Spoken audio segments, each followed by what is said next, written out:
You know, I don't think we answered yesterday the question why human beings live the way they are living.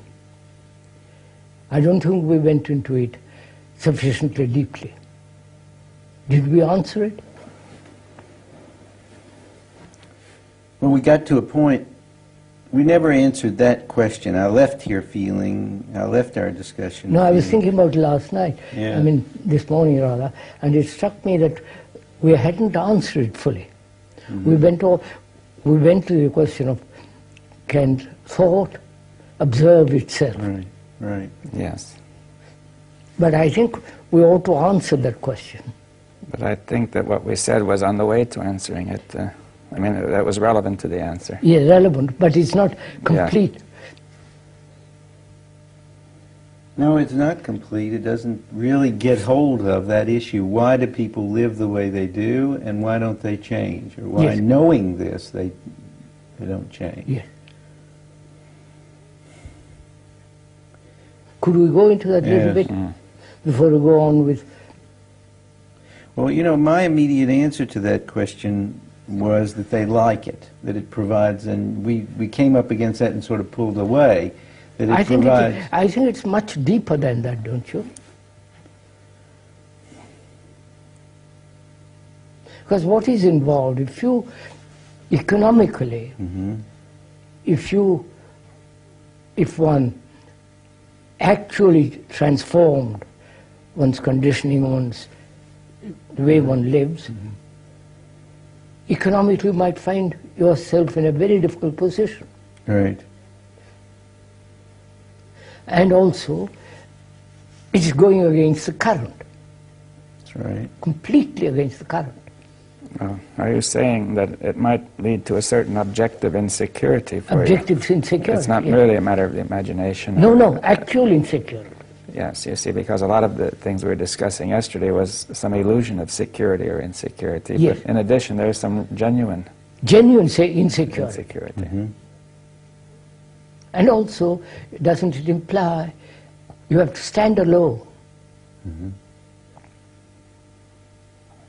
It definitely, you would be in a new,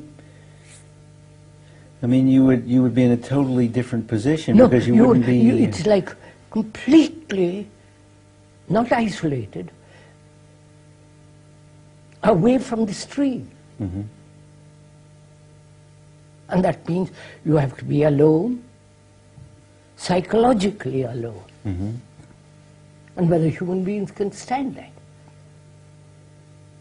Well, certainly this other is completely to be together. That is herd instinct, which all the totalitarian people use, and also everything is together.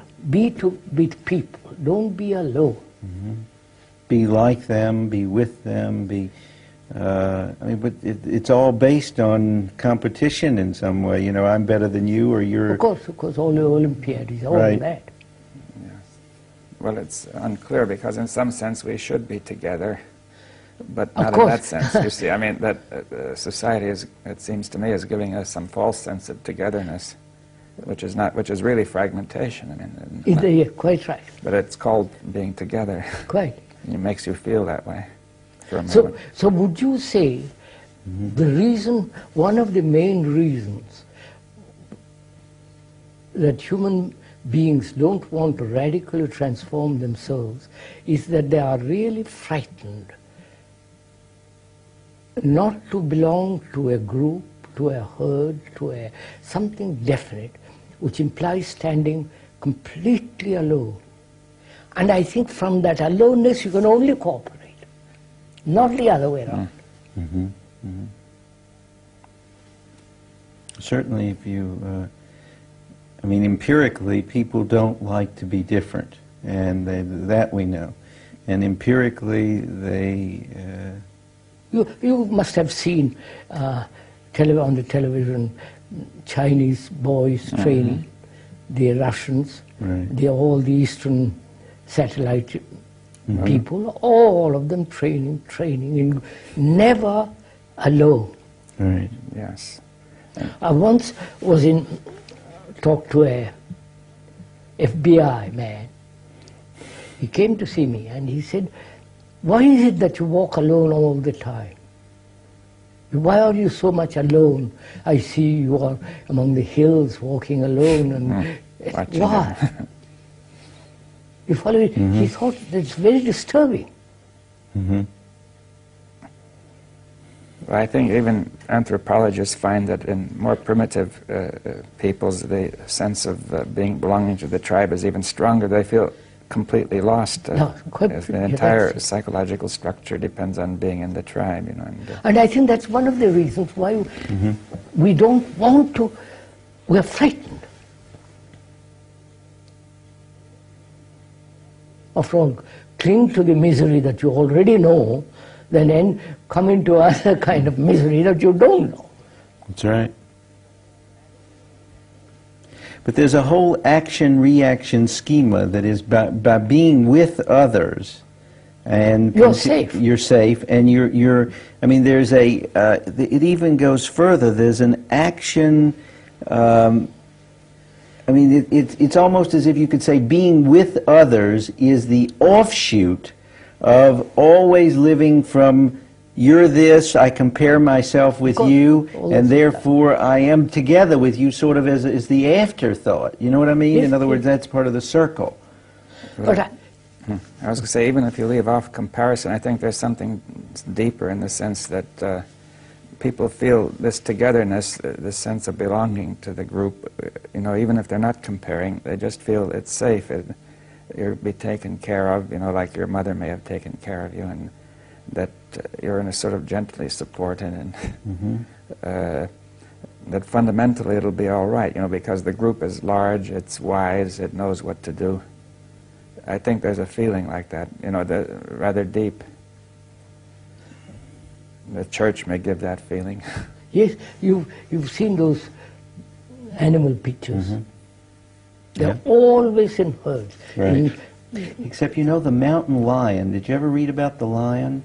There's been some studies done by this fella, Shaler, in which he shows that the lions, there's always, in lion groups, there's always one who goes off alone. Yes, yes.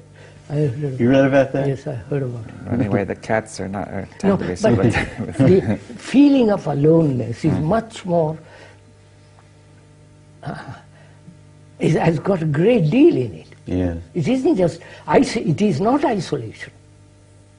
Right, right. But I was asking, now, is there some, you know, people are seeking that sense that from the group you have some support in the whole, from the whole. Now, isn't it possible that you're discussing an aloneness in which you have a certain security? You see that people are seeking in the group a kind of security, it seems to me, that can arise actually only in aloneness. Yes, that's right. In aloneness, you can be complete security. But I wonder if we could discuss that, because seems there's an illusion there that people sense that you might feel that you should have a sense of security. Right. And they're looking for it in the group, you see, saying the group being the representative of something universal. Yeah. Group is not the universe. It isn't, but that's the way we think of it. Of you know, course. the little child thinks the tribe is the whole world. You know.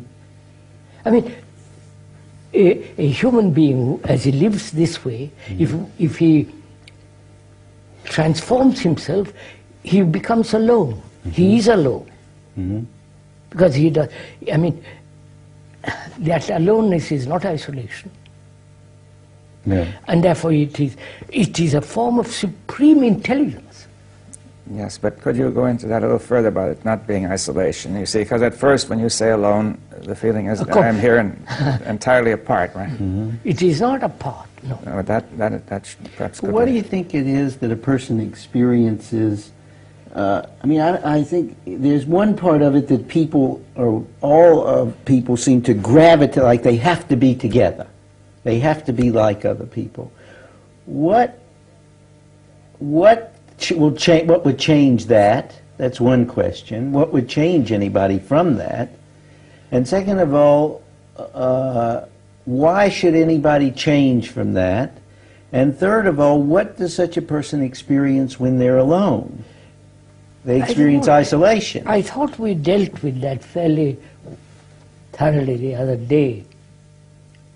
That is, after all, when one realizes the appalling state of the world and oneself, the disorder, the confusion, the misery and all the rest of it,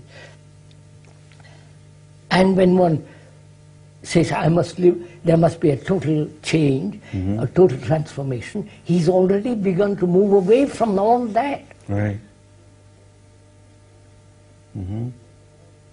But here he is all together, being together. No, being together, what does it really mean? I mean, being in this group. Yes, what does it really mean?